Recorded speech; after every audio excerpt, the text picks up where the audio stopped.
اعوذ باللہ من الشیطان الرجیم، بسم اللہ الرحمن الرحیم۔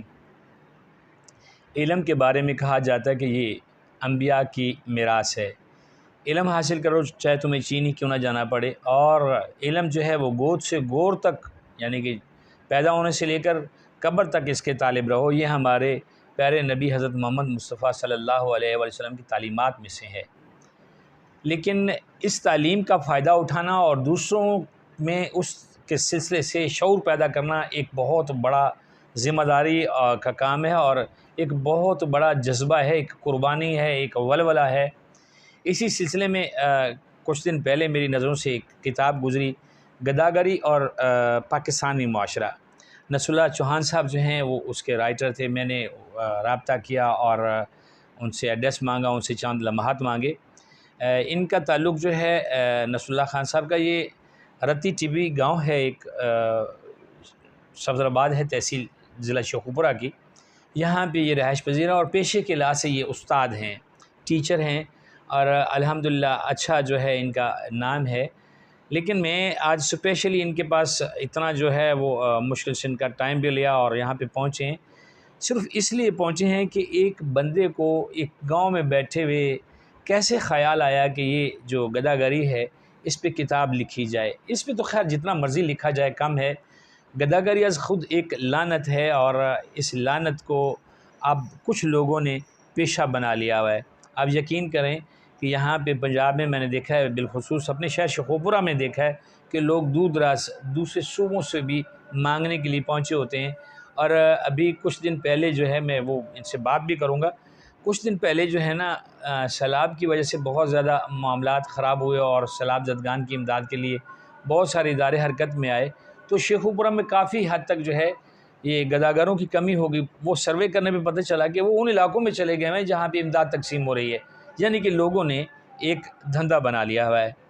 تو اس سلسلے میں انہوں نے کوشش کی ہے، ہم ان سے جاننے کی کوشش کریں گے کہ انہوں نے جو کتاب لکھی اس کا مقصد کیا تھا، اور ان کو یہ خیال کیسے آیا کہ یہ اس پہ ایک کتاب لکھی جائے، کیونکہ گاؤں کے ماحول میں بہت کم گداگری ہوتی ہے۔ یہاں کے مقامی لوگ ہیں وہ خود ہی سمجھتے ہیں کہ فلاں بندہ جو ہے وہ ضرورت مند ہے، اس کی مدد کر دیجیے۔ ہمارا معاشرہ بہت اچھی طریقے سے ابھی بھی چل رہا ہے، تو ان کو کیسے خیال آیا گاؤں میں بیٹھے ہوئے کہ جی مجھے ایک بک لکھنی چاہیے گداگری۔ السلام علیکم سر۔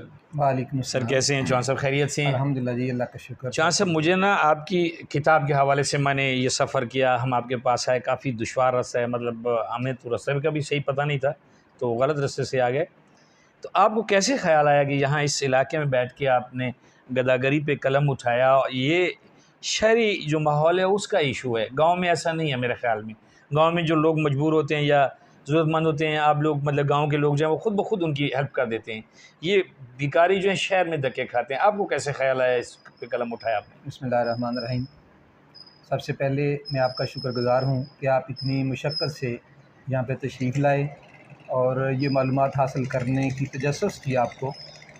تو اس طرح ہے کہ پاکستان میں اس وقت بہت ساری معاشرتی برائیاں ہیں، جن میں سمجھتا ہوں ایک بہت بڑی برائی جو ہے وہ گداگری ہے۔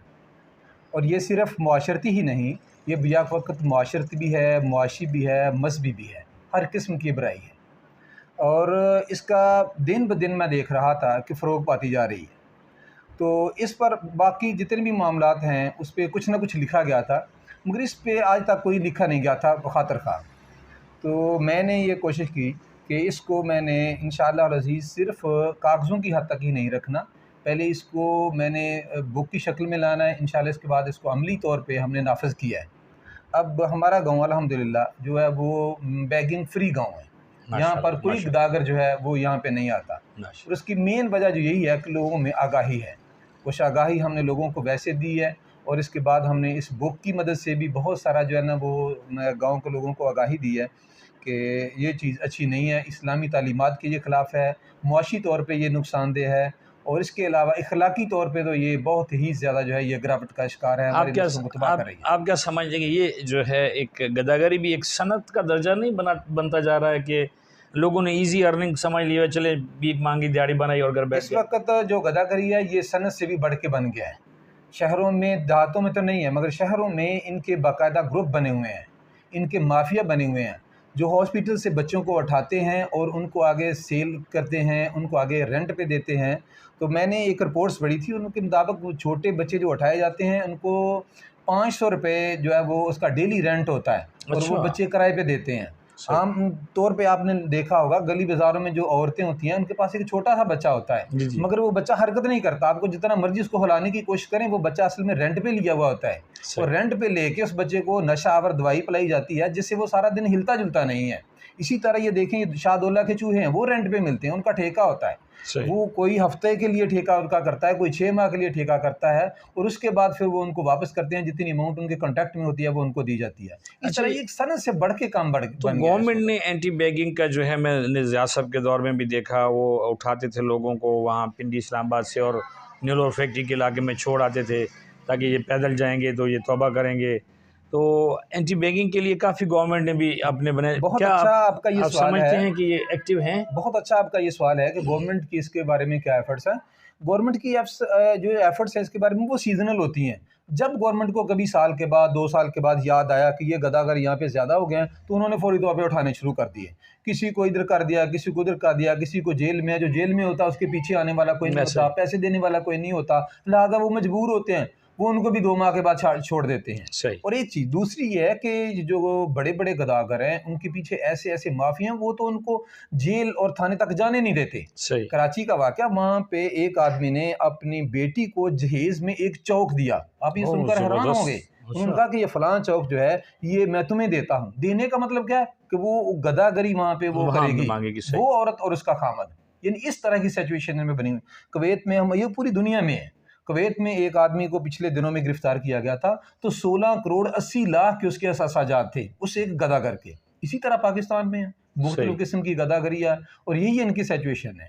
اور گاؤں کی حد تک بھی اگر دیکھیں تو جو گاؤں میں بھی مانگنے آتے ہیں وہ بھی عام گاؤں والے لوگوں سے، متوسط جو لوگ ہیں ان سے ان کا جو اکنامک پوزیشن ہے وہ زیادہ بہتر ہوتی ہے. بالکل. تو آپ کیا سمجھتے ہیں کہ اس کی جو روک تھام ہے، اس کے لیے سیمینارز ہونے چاہیے، واکس ہونے چاہیے، کوئی کنونشنز وغیرہ ہونے چاہیے، یا کوئی ایسی تھیوری ہے آپ کے ذہن میں جس سے یہ، کیونکہ میں نے آپ کی بک پڑھی، آپ نے قرآن و حدیث اور بہت سارے جو نا کیے ہیں، ریفرنسز دیے ہیں، تو اس حساب سے کتاب چونکہ آپ نے لکھی، یہ وہ لوگ جو گداگر ہیں انہوں نے تو پڑھنے کی اس کو زحمت نہیں کرنی. اس میں کیسے ہم معاشرے کو کیسے مطلب گائیڈ کریں کہ جی یہ اس چیز کی جو ہے وہ ہونی چاہیے، حوصلہ شکنی ہونی چاہیے؟ دیکھیں جی، اس کا دیکھیں یہ ایسی چیز نہیں ہے جس پہ عمل درآمد نہیں ہو سکتا. الحمدللہ ہم نے کتاب لکھی اور گاؤں میں ایک چھوٹی سی تنظیم بنائی، تحریک انسداد گداگری، اور اس نے اتنا اثر دکھایا کہ الحمدللہ اب گاؤں میں کوئی گداگر نہیں آتا. ٹھیک ہے. اور اس کا امپلیمنٹ ہم نے ساتھ والے گاؤں کو بند گڑھ ہے، طاہر آباد ہے، امرکوٹ ہے، عبداللہ پور کولر ہے، وہاں پر بھی کر دیا الحمدللہ. وہاں پر بھی ان کو اس کا سیدھا سا طریقہ کہ جو بھی آدمی آپ کو مانگتا نظر آتا ہے تو انویسٹیگیٹ کریں. اور یہ ہمارا طریقہ نہیں، یہ رسول اللہ صلی اللہ علیہ وسلم کا طریقہ ہے. آپ کے پاس آدمی آیا تو اس نے کہا یا رسول اللہ میرے پاس کچھ نہیں، مجھے دیں. تو آپ نے یہ نہیں کہا کہ اچھا یہ لو، اور نہ آپ نے فوراً ہی اس کو دھتکار دیا کہ جاؤ دفعہ ہو جاؤ. یہ دونوں معاملے نہیں تھے. آپ نے اس کے احساسات کی انویسٹیگیشن کی کہ تیرے پاس ہے کیا. اس نے کہا جی میرے پاس یہ 2 چیزیں ہیں. آپ نے دونوں سیل کر دی. اس سے اس چیز کا بھی اندازہ ہوتا ہے کہ اگر آدمی کو سارے احساسات سیل کر کے بھی کوئی کام کرنا پڑے تو کرنا چاہیے، بھیک نہیں مانگنی چاہیے. صحیح، یعنی آخری حد تک جانا چاہیے. آخری حد تک جانا چاہیے. اور جس طرح آپ دیکھیں گورنمنٹ ہے سکولوں میں اینٹی ڈینگی ہے، دوسری ہے، ہر چیز کے خلاف جتنے ایکشن لے رہی ہے، میرے خیال میں اس کا اگر 20-25% بھی گورنمنٹ ایکشن لے تو یقیناً اس سے ہم بہت حد تک جو ہے محفوظ ہو سکتے ہیں. اور ہمارے جو بچے ہیں اسی کی وجہ سے کوئی منشیات کی طرف چلا جاتا ہے، اور جو لوگوں کو یعنی بچے اٹھانے والے ہیں، یہ گداگر اس وقت ایک سیکورٹی رسک بنتے جا رہے ہیں. ان کی اتنی بڑی تعداد ہے، اتنا ان کا بہت لمبا چوڑا اور سٹرانگ نیٹ ورک ہے، ان کا اثر و رسوخ بھی کافی ہے کہ یہ ہمارے لیے ایک سیکورٹی رسک بنتے جا رہے ہیں. تو اس لیے ان کا تدارک اس وقت میرے خیال میں کرنا انتہائی ضروری ہے. گورنمنٹ کو چاہیے کہ اس کے خلاف جو ہے وہ سٹرکٹ ایکشن لے، اور نہ کہ ایک یعنی جز وقتی، بلکہ اس کو ہم وقت قانون تو پہلے موجود ہے اس کے بارے میں کہ ان کو اریسٹ کیا جا سکتا ہے، بغیر انویسٹیگیشن کے ان کی تلاشی لی جا سکتی ہے، جیل میں بھیجا جا سکتا ہے. تو ایسا گورنمنٹ کو جب وہ اسٹیپ لینے چاہیے تاکہ اس معاشرتی برائی کا، اس مذہبی برائی کا جو وہ خاتمہ تو چلو کم از کم ذرا تھوڑی سی دیر لگ سکتی ہے، کم از کم ہم کچھ نہ کچھ ڈیکریز ہی کر سکتے ہیں. یہ دراصل ایک نا میں سمجھتا ہوں کہ بلیک میلنگ کے الفاظ استعمال کرتے ہیں، جی پنجتن پاک کے نام کا دے دیں، یا اللہ کا نام کا دے دیں، ایسا کر دیں.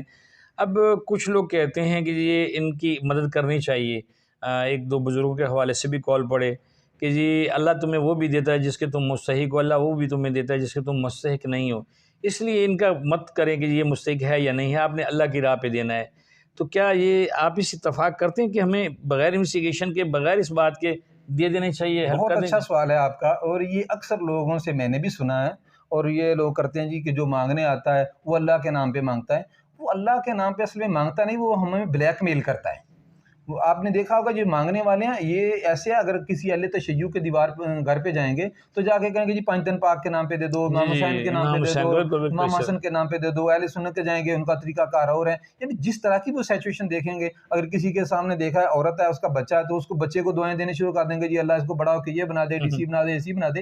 یہ سب ان کے حربے ہوتے ہیں، اور حضور اکرم صلی اللہ علیہ وسلم کا جو طریقہ کار ہے ہمیں اس کو فالو کرنا چاہیے، سب سے بڑا یہ ہے۔ صحیح۔ اور وہ یہ ہے کہ جو آدمی آئے آپ اس سے انویسٹیگیٹ کریں، اس سے شناختی کارڈ مانگیں کہ بھئی اپنا شناختی کارڈ دو، اس کے بعد سے فون طلب کریں کہ بھئی آپ کا فون نمبر کوئی ہے، مکمل ایک ان مکمل کی تھوڑا سا جامع نہیں، قسم کی بس اس کی آپ معلومات یہ مل جائیں۔ 5-6 سوال اگر آپ ان سے کر دیں گے تو یقیناً آپ کو جو ہے نا وہ کلیئرٹی ہو جائے گی کہ یہ بندہ 1 نمبر ہے، یہ 2 نمبر ہے، یہ بلیک میل کر رہا ہے، یہ باقی حقدار ہے۔ اور دوسرا قرآن مجید نے بھی اس کا طریقہ کار بتا دیا ہے کہ جو آدمی حقدار ہوتے ہیں وہ اصرار کر کے نہیں مانگتے، جو پیشہ ور ہوتے ہیں وہ اصرار کرتے ہیں۔ شادی بیاہ پہ آپ نے بھی دیکھا ہوگا وہ تو ٹانگیں پکڑ لیتے ہیں نا، نہیں چھوڑتے، جی بالکل۔ وہ اصل میں بلیک میل کرتے ہیں۔ طاہر القاضی صاحب اپنی کتاب میں لکھتے ہیں کہ جس طرح ایک ڈاکو لوٹتا ہے، ان کا یہ بھی ایک حربہ ہے، یہ حربہ استعمال کرتے ہیں کہ لوگوں کے سامنے بلیک میل کرتے ہیں۔ میرے خیال میں جو مطلب میرا اپنا جو ایکسپیرینس ہے تھوڑا سا، اس میں یہ جو خاندانی لوگ جو مجبور ہوتے ہیں، جن کے حالات ایسے ہوتے ہیں پتہ نہیں صبح کا ہے شام کا نہیں ہے،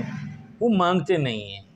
یہ کبھی آپ کا ایسا تجربہ ہوا ہے کہ آپ نے بالکل دیکھا ہو کہ کوئی فاقوں سے بیٹھا ہوا لیکن بھیک نہیں مانگ رہا ہے؟ بالکل، یہ چیز اللہ اور اللہ کے رسول نے بھی ہمیں بیان فرمائی ہے کہ وہ لوگ کسی ایک ایک لقمے کے پیچھے نہیں دوڑتے۔ قرآن مجید کے الفاظ کا مفہوم یہ ہے کہ جو لوگ صحیح ہوتے ہیں، جو صحیح فقیر ہوتے ہیں، فقراء ہوتے ہیں، وہ اس طرح ایک ایک لقمے کے پیچھے نہیں دوڑتے۔ صحیح۔ وہ اب ہماری ذمہ داری ہے کہ ہم ایسے لوگوں کو ڈھونڈیں اور ڈھونڈ کے ان کو دیں۔ صحیح۔ اب ہم لوگ کہتے ہیں کہ جناب ہمارے پاس کوئی لینے آئے تو پھر ہم اس کو دیں، یہ غلط طریقہ ہے۔ اسلام نے تو اس کا کہا ہی نہیں ہے کہ جو آئے اس کو دو، اسلام نے کہا جو حقدار ہے خود ڈھونڈو بالکل۔ اور ڈھونڈ کر ان تک پہنچاؤ۔ اور یہ جو لوگ آتے ہیں یہ صبح تک، یہ تو پیشہ ور ہیں، کمائی کرنے کے لیے آتے ہیں، تو ان کے بارے میں جو ہے وہ اسلام سختی سے جو ہے وہ اس کی ممانعت کرتا ہے۔ تو سر اس میں جو ہے یہ جو آپ کی بک ہے، یہ گداگری اور پاکستانی معاشرہ، اس حوالے سے جو ہے آپ نے بک پہ جو اخراجات کیے، اس میں کسی نے آپ کو سپانسر وغیرہ بھی کیا کہ کوئی تنظیم آگے آئی ہو کہ آپ اچھا کام کر رہے ہیں؟ نہیں، اس پر مجھے کسی نے کوئی اسپانسر نہیں کیا، اور نہ میری یہ خواہش تھی کہ کوئی ایسا کرے۔ تو میری سب سے بڑی یہی خواہش تھی، بک لکھنے کا مقصد بھی میرا کوئی ایڈورٹائزنگ نہیں تھا، میرا یہ مقصد تھا کہ اس برائی سے میں زیادہ سے زیادہ اپنا کردار ادا کر سکوں اس کے خاتمے کے لیے۔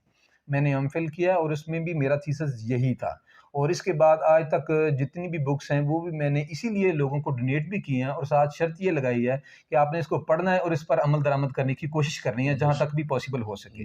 تمام سکول اس وقت پاکستان کے موسٹلی ملتان، حیدرآباد، کراچی، فیصل آباد، زرعی یونیورسٹی، یہ تمام لائبریریاں، شیخوپورہ لائبریری ہے، لاہور ہے، فاطمہ جناح لائبریری شیخوپورہ، سب لائبریریوں میں میری کتابیں پڑھی ہیں۔ تو ان کا مقصد یہی ہے کہ لوگ ان کو زیادہ سے زیادہ پڑھیں اور اس معاشرتی برائی کے لیے جو ہے اس خاتمے کے لیے اپنی کوشش کریں، اور لوگوں کو بیسیکلی پتہ چل جائے کہ اصل میں حقدار کون ہے اور جو غیر حقدار ہیں وہ کون ہے، اور وہ قرآن مجید کی آیت وَتَعَاوَنُوا عَلَى الْبِرِّ وَالتَّقْوَىٰ، اس کا یہ مصداق بن کر لوگ جو ہے وہ آگے چلیں اور اپنی رقم کو جو ہے وہ ضائع ہونے سے بچائیں۔ اگر ہم کسی غیر حقدار کو دیتے ہیں اس کا مطلب ہے ہم اپنی رقم کو ضائع کرنے کے ساتھ ساتھ گناہگار بھی ہو رہے ہیں۔ بے شک بے شک۔ علماء کرام تو یہ فرماتے ہیں کہ اگر مسجد میں کوئی مانگنے والا آتا ہے اور آپ اس کو 1 روپیہ 1 درہم دے دیتے ہیں تو اس کا خمیازہ آپ کو، اس کا کفارہ آپ اس طرح ادا کرنا پڑے گا کہ آپ 70 روپے کسی صحیح حقدار کو دیں گے تو پھر آپ نے وہ جو روپیہ دیا اس کا کفارہ پھر ادا ہو چکے۔ تو یہ تو اسلام کی تعلیمات ہیں۔ تو اس کا مقصد مین یہی ہے کہ لوگوں کی اسلامی تعلیمات سے آگاہی ہو، لوگوں کو اویئرنیس آئے، صحیح کون ہے، غلط کی پہچان کیا ہے، صحیح کی پہچان کیا ہے، کس گداگر کو ہمیں دینا چاہیے، کس کو نہیں دینا چاہیے، یہ ساری جتنی بھی چیزیں ہیں ان کے لیے یہ میری کاوش ہے۔ نصر اللہ خان صاحب کی باتیں بہت اچھی ہیں، چاہے اس موضوع پہ ہم 4 دن بولتے رہیں، یہ موضوع ختم ہونے والا نہیں ہے، اس لیے کہ یہ جو شعبہ گداگری ہے یہ ہمارے ملک میں ایک کسی طاقتور نشے کی طرح جو ہے نا وہ صلاحیت کر چکا ہوا ہے۔ اس سے بچنے کے لیے ان جیسے لوگوں کو آگے آنا ہوگا اور ایک دوسرے کو شعور دینا ہوگا، آگاہی دینی ہوگی کہ یہ ایک لعنت ہے، اس سے ہمیں بچنا ہے اور دوسروں کو بھی بچانا ہے۔ بہت ساری اس میں مثالیں موجود ہیں۔ ابھی پچھلے دنوں میں ایک ویڈیو دیکھ رہا، وائرل ہوئی تھی کہ پولیس والے جاتے ہیں اور بندہ جو ہے وہ ویل چیئر پہ بیٹھا مانگ رہا ہوتا ہے اور صدرا سے مانگ رہا تھا، وہ پولیس والا اس کو کہتا ہے اٹھ بھائی، تو وہ اٹھ کے بھاگنا شروع کر دیتا ہے۔ تو یہ تو ہے ان لوگوں کا جو پیشہ ور ہیں، جو مجبور ہیں۔ یقیناً وہ ایسے لوگ نہیں ہوتے ہیں کہ وہ کسی کے پاس مانگنے کے لیے چلے جائیں، لیکن میں ایک آپ کو بات بتاؤں، ایسے لوگ جو مجبور ہیں اور وہ اپنی مجبوری اپنے تک لے کے بیٹھے ہوئے ہیں، اللہ کریم جو ہیں وہ اتنے رازق ہیں کہ وہ چار دیواری کے اندر ان کی جو مدد ہے اس کے اسباب بھی پیدا کر دیتے ہیں، کیونکہ ہم اس معاشرے میں رہتے ہیں، بالخصوص ہم پاکستانی اور پنجابی مسلمان جو ہیں وہ ایک دوسرے کا بہت خیال رکھتے ہیں۔ گلی محلے میں کسی کا معاملہ ہو، پتہ چل جائے تو ایک دوسرے کی پین لیتے ہیں۔ تو میرے خیال میں میری دعا ہے کہ یہ جو چوہان صاحب کی کوششیں ہیں، اور ہم بھی کوشش کریں گے کہ اس جو ہے سلسلے کو آگے بڑھائیں، میری دعا ہے کہ یہ اپنی کوششوں میں کامیاب ہوں اور ہمارا ملک جو ہے وہ اس گداگری جیسی لعنت سے آزاد ہو جائے، اور ہمیں بھی جو ہے وہ سڑکوں پہ، کیونکہ اس میں ایک اور چیز بھی ہے کہ ان لوگوں کے روپ میں جیب تراش بھی پھر رہے ہوتے ہیں، بچے اغوا کرنے والے بھی پھر رہے ہوتے ہیں، اور انہوں نے اپنی کتابیں قرآن و حدیث کے جتنے حوالے دیے ہیں اس حوالے سے تو ایک پاکستانی، چونکہ ہم لا الہ الا اللہ محمد رسول اللہ کے نظریات پہ بننے والا پاکستان ہے، اس معاشرے میں رہتے ہیں، اگر ان تعلیمات کو دیکھا جائے تو میرا خیال ہے کہ پاکستان میں شاید 0.1% لوگ ایسے ہیں جو ضرورت مند ہیں اور وہ مانگتے ہیں، باقی سب لوگوں نے کاروبار بنایا ہوا ہے، اچھے بھلے جوان لوگ ہیں، جوان بیبیاں ہیں، وہ مانگ رہی ہوتی ہیں، شام کو عام مزدور سے زیادہ دیہڑی لے کے جاتے ہیں، بعض اوقات تو 10-15 ہزار روپے کی بھی دیہڑی لے کے جاتے ہیں۔ تو دعا کریں کہ اللہ پاک ہمارے معاشرے کو اس ناسوس سے نجات دے، اور نصر اللہ خان صاحب جو کوشش کر رہے ہیں، میری ان سے ریکویسٹ کروں گا کہ یہ اپنی کوششوں کو مزید آگے بڑھائیں، اور اللہ پاک جو ہے وہ ان کے حامی و ناصر ہوں اس معاملے میں، اللہ پاک ان کو سرخرو کرے۔ اس سلسلے میں بک مظاہرہ جنہوں نے یہ پبلش کی ہے جی ان کا بہت زیادہ کوآپریٹ ہے الحمدللہ، انہوں نے بھی اپنے جہاں تک ان کی پہنچ ہے وہ بھی ماشاءاللہ ہر پلیٹ فارم پہ کرتے ہیں، اور ایم سرور صاحب ہیں اور رانا عبد الرحمن صاحب ہیں، ان کی بھی اس سلسلے میں بہت ساری کاوشیں رہی ہیں، ہم ان کے لیے بھی دعا گو ہیں کہ اللہ تعالیٰ ان کو بھی مزید توفیق عطا فرمائے۔ آمین آمین، جزاک اللہ جی، اپنا خیال رکھیے گا۔